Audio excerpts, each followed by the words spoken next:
Vamos então à última parte para entendermos estética, que é os percursos da estética contemporânea. E vamos começar pela percepção, corpo e paisagem, a estética e fenomenologia de Maurice Merleau-Ponty. Então, a pergunta que ele tenta responder é: de que forma é que a arte é um modo filosófico de investigar o sensível e de investigar a experiência? E ele vai-nos responder que a arte é uma continuação da filosofia por outros meios, que iremos depois entender o quê.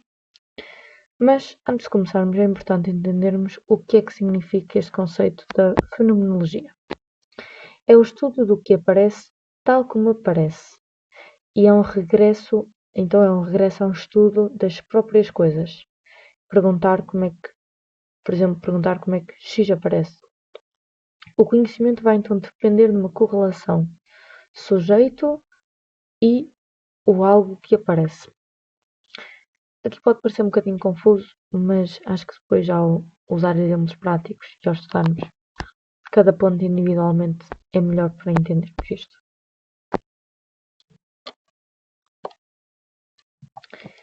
Por isso, então, a fenomenologia, no âmbito da estética, é a disciplina filosófica que procura compreender os elementos últimos da experiência, o que exige suspender a crença comum de que o mundo é apenas um conjunto de objetos. Habitualmente adotamos a chamada atitude natural, na qual analisamos a realidade decompondo-a em objetos, como no exemplo do sumo, estudado pela sua composição. No entanto, essa atitude não permite compreender toda a realidade, pois certos aspectos da experiência, como o sabor do sumo, não existem como coisas exteriores, mas surgem apenas na relação entre o objeto e o sujeito. Para a fenomenologia, o sabor não é uma coisa em si, mas um modo de aparecer do líquido ao sujeito. Assim, a fenomenologia procura descrever tudo o que aparece na experiência, sendo esta central para a estética. Esta descrição não se limita à vivência individual, exigindo a suspensão da visão puramente objetivante para compreender a experiência tal como se manifesta. Isto é basicamente um resumo de tudo o que vamos falar aqui. Mas uma frase que aqui tenta juntar já o conceito do que é fenomenologia com o conceito da atitude natural e suspensão da atitude natural. E é isso que vamos falar agora. Ou seja, mesmo que nós investiguemos um objeto usando todas as disciplinas existentes, nós ali usamos o exemplo do copo, num sumo, ainda vai faltar algo. Ainda não sabemos tudo sobre o objeto. Há dimensões da realidade que ainda desconhecemos. Da mesma forma como nós falamos, lembram-se em Baumgarten assim que falamos, porque é que a estética tem que ser uma disciplina? E dizíamos que a razão não nos explica tudo sobre um fenómeno. Aqui é igual. Por exemplo, o sabor do sumo só existe como um fenómeno. Não, não há não pode haver livros assim a descrever o sabor de um sumo. Precisamos de provar. E por isso o sabor do sumo só existe como um fenómeno.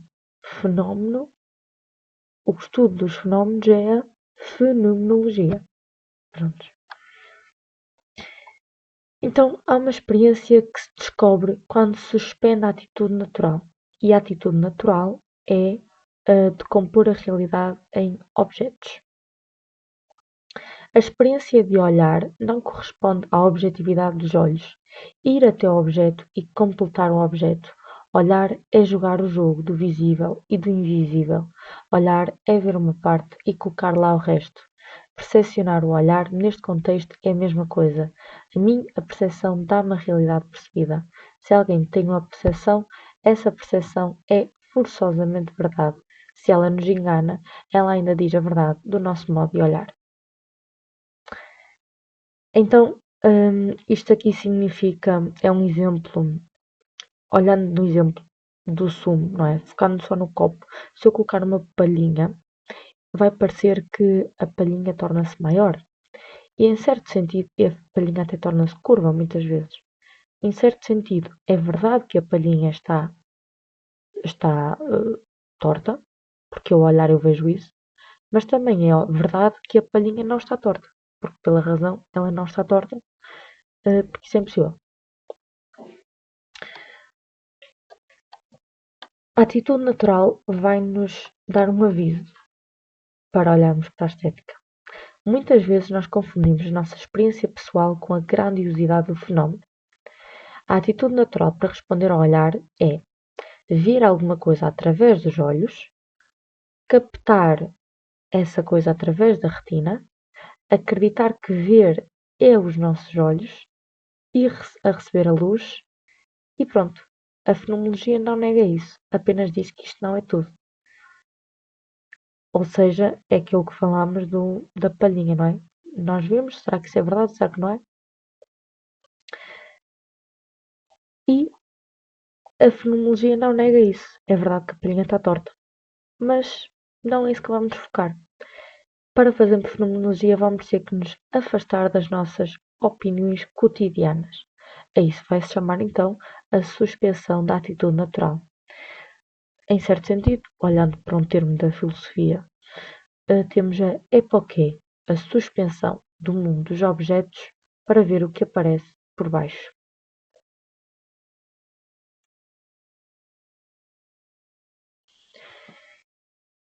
Isto aqui é a teoria, não é do que é que significa a suspensão da atitude natural e como fazer fenomenologia. Agora vamos à prática, de como é que então nós conseguimos parar a atitude natural, se é uma atitude natural, não é? É objetivo, nós fazemos logo aquilo. Objetivo, nós olhamos já para o mundo pela razão, de compor os objetos todos em realidades. O exemplo prático que Maurice Ponty dá-nos é Cézanne, com o título A Dúvida de Cézanne. Ora bem, Paul Cézanne nasceu em 1839 e morreu em 1906. No início do livro aparece-nos uma pequena biografia dele. Ele era obsessivo, era desequilibrado, era colérico, era uma pessoa muito isolada. Contudo, nada disto importa. O sentido da sua obra não pode ser determinado através da sua vida. Na sua obra compreende-se a correlação entre sujeito e mundo. E esta correlação entre sujeito e mundo é a atitude que a fenomenologia estuda, como nós tínhamos falado antes. Cézanne concedeu então uma forma de arte válida para todos. Estar com o mundo, com o corpo, é igual a descrever a experiência humana de ver. A experiência da percepção é, portanto, uma experiência de pertença. Isto é importante, eu já tinha falado naquele primeiro texto antes, mas agora vamos repetir. A experiência da percepção é, portanto, uma experiência de pertença. Eu percebo que aqui é estar no mundo, compreendo a experiência de lhe pertencer como corpo. O primeiro que mostra esta experiência é o pintor. Por isso é que nós temos um grande exemplo por Cézanne.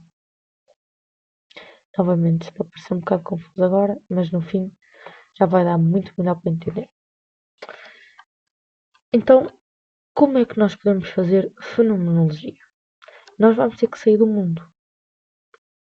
Vamos ter que sair, porque nós falamos da suspensão da atitude natural, não é? Vamos ter que sair deste mundo que só se vê formas e ideias. Isto aqui também é uma ideia mais de Platão, que falámos no primeiro vídeo. E entender a ambiguidade fundamental. Ou seja, ver um objeto e percepcioná-lo. Outra atitude natural que nós temos ao ver um objeto é vemos o objeto e percepcionamos, em que nós preenchemos lacunas. Por exemplo, se eu vos mostro uma maçã, só vos mostro uma face. Contudo, toda a gente vai preencher as lacunas do nosso conhecimento e vai entender que o outro lado da maçã está completamente inteiro, como este lado. Contudo, o outro lado da maçã pode estar totalmente podre, ou a maçã está cortada e nós só estamos a ver um lado. Por isso, isto é uma atitude natural que nós também fazemos. A verdade do mundo pode ser qualquer coisa. Tudo depende da nossa visão. Novamente, exemplo da piscina Exemplo da vara no copo, aqui também está, tinha um exemplo de se eu coloco uma vara na piscina e parece-me torta, é verdade que ela está torta, é verdade que não está torta. É um exemplo parecidíssimo. E outra palavra muito importante de ficarem na cabeça é o pedaço da natureza. O Cézanne dizia-nos que com uma maçã ele conseguia pintar o mundo. E é isso que é fazer fenomenologia.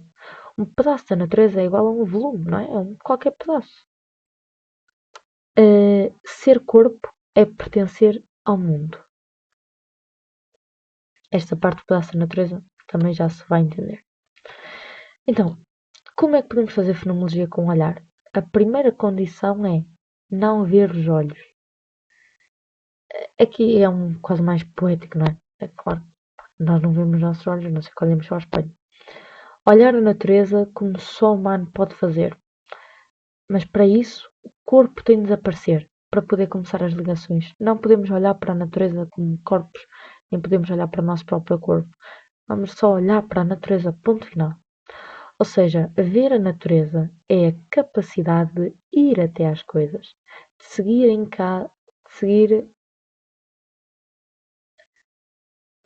cada visível aquilo que falta. Que o meu olhar seja um corpo que desaparece. E aqui surge outra frase, uma das frases principais de Cézanne, basta uma maçã para pintar o mundo inteiro. Isto aqui correlaciona-se à ideia de pedaço da natureza. Outra frase icónica é: em cada olhar nós assistimos ao princípio do mundo. Essa frase vai-nos criar a tese do mundo primordial e da perspectiva vivida. O que é o mundo primordial? Os seus quadros dão a impressão da natureza na sua origem. Por exemplo, ver o sorriso de alguém pela primeira vez. Nós sempre que olhamos para o mundo, vemos o princípio do mundo, vemos algo, pode não ser pela primeira vez, mas é quase como se fosse uma experiência única, não é? É por isso que um exemplo de sorriso de alguém é uma coisa que nos marca. E um segundo é a perspectiva vivida. O que é a perspectiva vivida? Ora, em primeiro temos que entender o que é uma percepção. À primeira vista, os quadros deles são certos. Isto aqui eu não coloquei nenhum exemplo do quadro de Cézanne, mas é importante verem os quadros dele, porque à primeira vista eles estão certos, mas depois nós reparamos e olhamos mais a pormenor e vemos que eles têm falhas grandes. Contudo, lembrem-se que nós olhamos, no primeiro momento nós olhamos e preenchemos as lacunas, certo? É uma coisa instantânea que nós temos. É o momento do nascimento do mundo a olhar, ou seja, é o nosso mundo primordial. Isto vai-nos mostrar a natureza humana. Hein? O Cézanne é um fenomenologista com a sua arte. Então depois, esta experiência do olhar, de arranjar as coisas, segue-se o que se vê e o que não se vê. É um jogo do visível e do invisível. A perspectiva vivida, a da nossa percepção, não é uma perspectiva geométrica ou fotográfica. Então a nossa percepção é a perspectiva vivida. A nossa percepção é a nossa percepção vivida. É simplesmente olhar para algo e mesmo tendo olhar, isto aqui é aquelas coisas de ótica, problemas de ótica, é assim, jogos de ótica, é assim, nós olhamos para algo, preenchemos as lacunas e nós não vamos, a nossa percepção não é geográfica, não é geométrica, não é fotográfica, nós não olhamos para as coisas com exatidão, nós preenchemos lacunas, nós pensamos em outra coisa, olhamos para uma maçã e pensamos, esta maçã parece um humano, aquele jogo do, que animal é que eu pareço? O sentido das coisas surge então no modo como elas vêm até mim. O mundo é o que aparece na relação com aqueles que percepcionam. Tudo o que existe, existe na correlação. Qual é essa correlação? Como já falamos, é o sujeito perceptivo e o mundo tal como é perceptivo. É nesta correlação que o mundo aparece e que o sujeito se constitui. Estar consciente da paisagem é então estar no mundo como corpo e ser, enquanto corpo, uma perspectiva vivida no mundo. Ou seja, não sei se deu muito bem para entenderem, espero que sim. Olhar para os quadros de Cézanne também entendem melhor e ao ler ao ler o livro de Ponty, principalmente as primeiras páginas. Vamos então ao resumo em alguns pontos. A fenomenologia é as coisas aparecem ao sujeito e que não há objetos isolados. A experiência perceptiva é o lugar onde o mundo se manifesta e se pensa. O sujeito não é primeiro consciência de si, mas a consciência das coisas. A percepção não é ser atravessado pelo mundo, não é apenas olhar para ele. Merleau-Ponty diz-nos então que o sujeito e percebido nascem juntos. O sujeito e a percepção nascem juntos. O sentido surge na relação entre ambos. Por exemplo, uma estranheza de rostos ou uma montanha no quadro de Cézanne aparecem-nos então esta interação sujeito-mundo.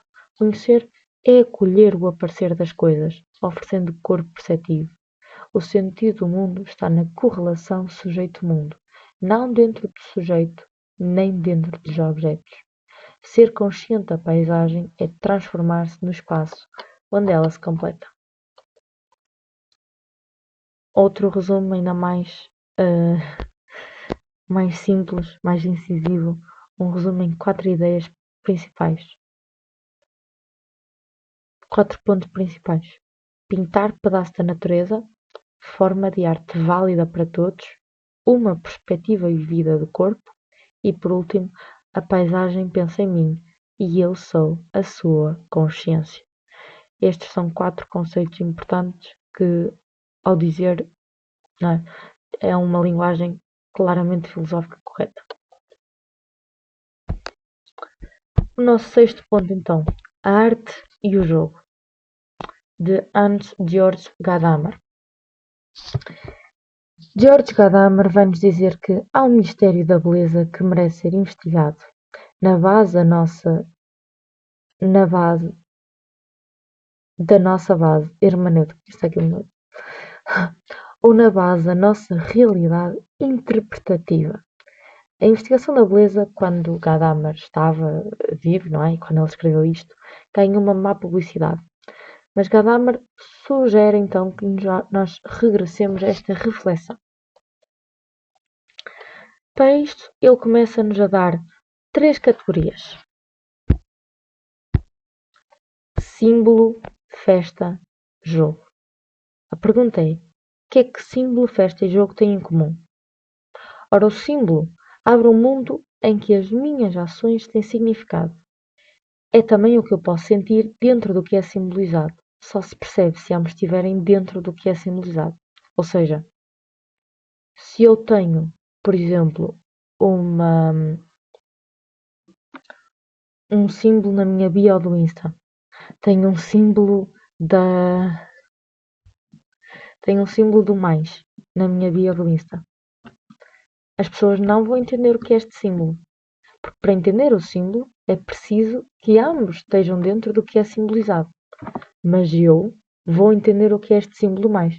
Pode ser mais amigos, por exemplo. Que na nossa vida temos que somar mais e mais coisas. Sei lá. Se eu tiver um amigo que também tem um mais na bio do Insta e ele colocou, porque eu também coloquei, não é? E ele também sabe o que é que significa. Nós ambos estamos dentro do que é simbolizado e nós os dois é que sabemos o porquê temos o mais. E isto também dá, por exemplo, a questão de um anel, não é? Um anel noivado é um símbolo e quem está dentro do símbolo vai entender o porquê do anel. Vai entender, ela tem um anel noivado, quer dizer que está noiva, vai se casar. Ora, o que é que se vai casar simboliza? Não. Pronto, são várias ideias. Depois, a festa. A festa só existe se eu estiver dentro dela. Só entendo quando eu participo nela.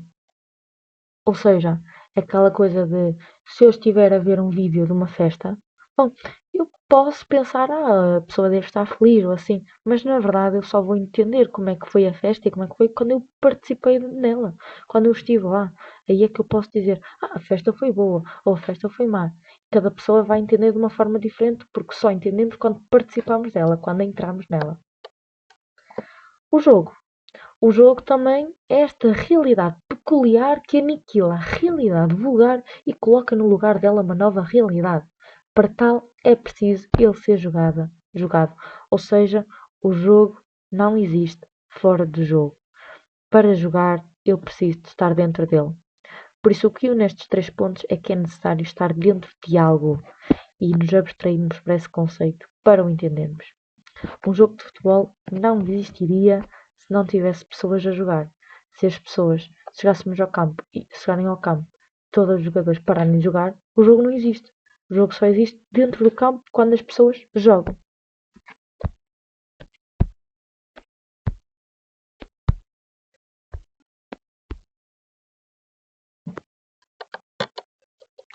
A hermenêutica, então, parte do pressuposto que o sentido das coisas depende de uma mediação linguística, ou seja, começa a partir da linguagem, não desta noção do corpo-mundo como nós tivemos aqui o nosso ponto a dizer. Nasce a partir da linguagem. Sem interpretação das palavras, não entendemos a realidade. Quando aprendemos uma língua, aprendemos um horizonte de significados e sentidos. A realidade já aparece na linguagem. Então aqui há uma conexão também. O exemplo, o símbolo festa-jogo é uma forma prática de entendermos o que é que significa esta mediação linguística, ok? Porque a ideia é a mesma. O jogo não existe fora do jogo, a linguagem não existe fora da linguagem. Eu, por exemplo, o português tem uma palavra muito específica que é saudade, que é uma palavra que não existe noutras línguas.